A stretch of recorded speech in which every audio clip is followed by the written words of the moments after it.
लेकिन मेरी एक ऐसी गलती, जिस गलती को बहुत कम लोग जानते हैं लेकिन उस गलती को अधिकांश लोग करते भी हैं। मैं आप सभी से एक बात कहना चाहता हूँ कि आप गलत आचरण करके कभी भी हनुमान जी की कृपा प्राप्त नहीं कर सकते हैं। जय श्री सीताराम जी। सब सुख लहै तुम्हारी सरना, तुम रक्षक काहू को डरना। कैसे हैं आप सब? उम्मीद करते हैं आप सब बहुत बहुत अच्छे होंगे। दोस्तों, आज हम फिर से आप सभी के लिए एक भक्त का सच्चा अनुभव लेकर आए हैं। जैसा कि हम सभी जानते हैं, हनुमान जी महाभागवत हैं। उन्हें सच्चे कर्म करने वाले लोग बहुत प्रिय होते हैं। जो भी भक्त सच्चा कर्म करते हुए हनुमान चालीसा का पाठ करता है और ज्यादा से ज्यादा राम नाम का जप करता है, प्रभु उन पर अपार कृपा बरसाते हैं। बहुत जल्द वैसे भक्त पर प्रभु कृपा करते हैं। दोस्तों, हनुमान जी अपने भक्तों को ना कभी भी गलत रास्तों पे नहीं भटकने देते हैं, कभी भी गलत संगत में नहीं पड़ने देते हैं। जब भी हनुमान जी का कोई भक्त जाने अनजाने में गलत रास्ते पे चला जाता है तो प्रभु उन्हें कुछ संकेत देकर सही रास्तों पे ले आते हैं। लेकिन कुछ भक्त ऐसे होते हैं जो प्रभु के संकेतों को समझ जाते हैं और कुछ भक्त ऐसे भी होते हैं जो प्रभु के संकेतों को नहीं समझ पाते हैं। और कुछ भक्त तो ऐसे भी होते हैं जिन्हें पता होता है कि ये चीज गलत है, फिर भी अपनी आदतों के कारण उस चीज को नहीं छोड़ पाते हैं। और इन्हीं कुछ गलत आदतों के कारण उन्हें हनुमान जी की कृपा प्राप्त नहीं हो पाती है, उन्हें हनुमान चालीसा पढ़ने का लाभ नहीं मिल पाता है और उनकी मनोकामना भी पूरी नहीं होती है। ऐसा ही कुछ हुआ था इस भक्त के साथ। इनकी कुछ ऐसी गलत आदतें थी जिसके कारण इन्हें हनुमान चालीसा पढ़ने का लाभ नहीं मिल पा रहा था। इनकी मनोकामना पूरी नहीं हो रही थी, इनका पुकार हनुमान जी नहीं सुन रहे थे। दोस्तों, आखिर वो कौन सी बुरी आदतें थी जिसकी वजह से इस भक्त को हनुमान चालीसा पढ़ने का लाभ नहीं मिल पा रहा था, और इस भक्त ने कैसे इन बुरी आदतों से छुटकारा पाया? आइए हम सभी मिलकर जानते हैं। दोस्तों, इस अनुभव को सुनने से पहले आप सभी कमेंट में सबसे पहले जय श्री राम, जय हनुमान जी और हर हर महादेव जरूर से टाइप कीजिएगा।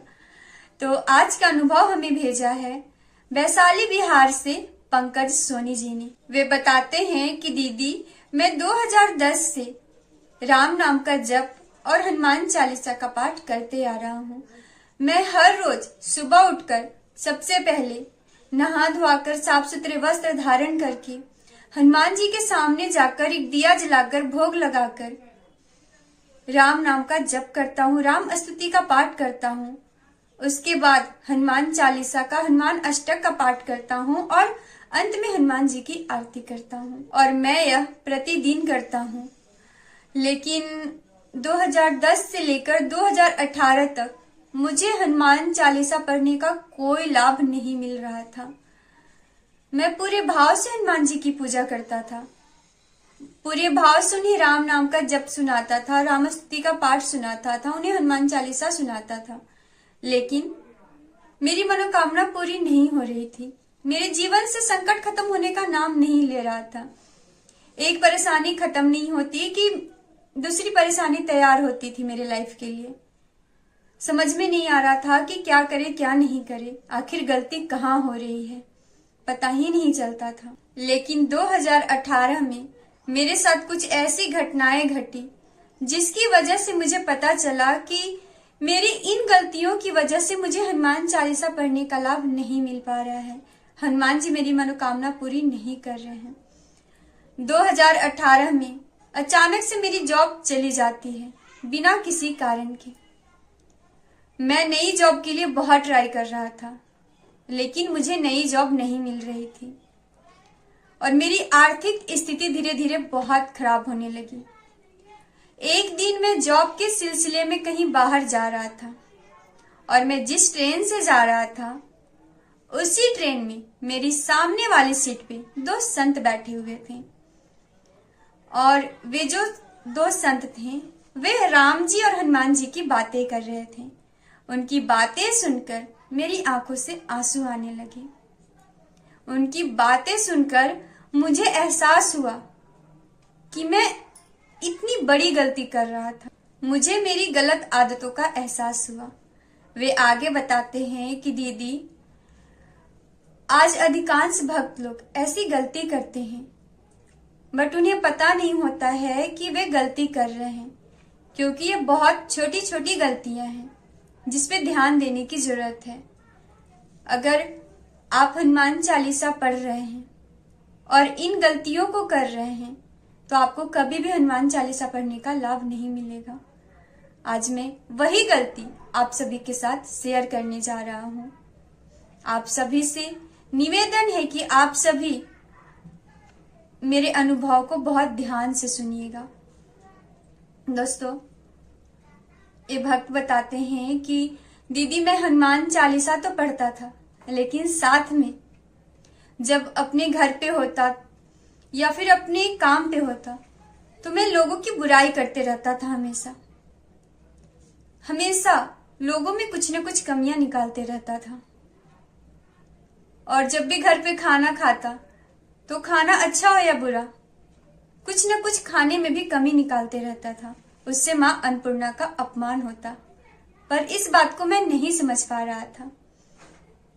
मैं मंगलवार और शनिवार को छोड़कर बाकी दिन नॉनवेज भी खाता था, पर मुझे एहसास नहीं था कि ये बहुत बड़ी गलती है।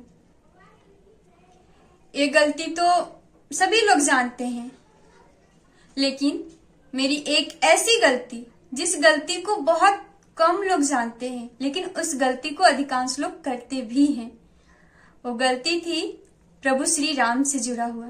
मैं प्रतिदिन हनुमान जी को राम नाम का जप तो सुनाया करता था, लेकिन जब भी रामायण की बात आती, प्रभु श्री राम की बात आती, तो मैं उन्हें जज करता था। और ये मैं जानबूझकर नहीं कर रहा था, ये मुझसे अज्ञानवश हो रहा था। मैं बहुत अज्ञान था, बहुत नालायक था, जो नहीं समझ पा रहा था कि ये तो प्रभु की लीला थी।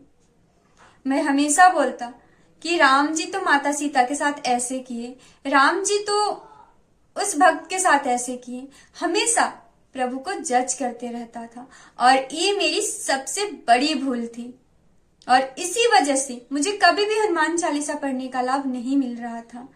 और उस दिन संतों की बातों को सुनकर मेरे मन की जो अज्ञानता थी वो दूर हो गई।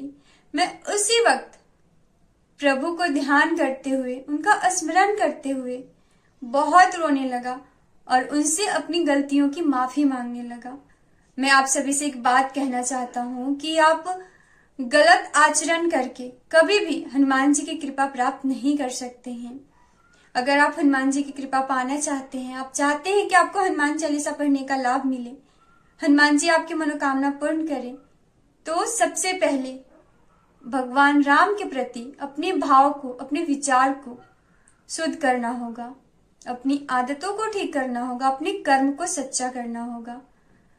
मैंने धीरे धीरे अपनी सारी गलत आदतें छोड़ दी और पूरे भाव और समर्पण के साथ राम नाम का जप करता और हनुमान चालीसा का पाठ करता। धीरे धीरे मेरी स्थिति काफी हद तक ठीक होने लगी। मुझे अच्छी जॉब भी मिल गई। अक्टूबर 2018 के बाद मैंने कभी भी पीछे मुड़कर नहीं देखा। प्रभु श्री राम और हनुमान जी के आशीर्वाद से मैं आगे ही बढ़ता चला गया। आज प्रभु के आशीर्वाद और साथ से मेरे पास सब कुछ है।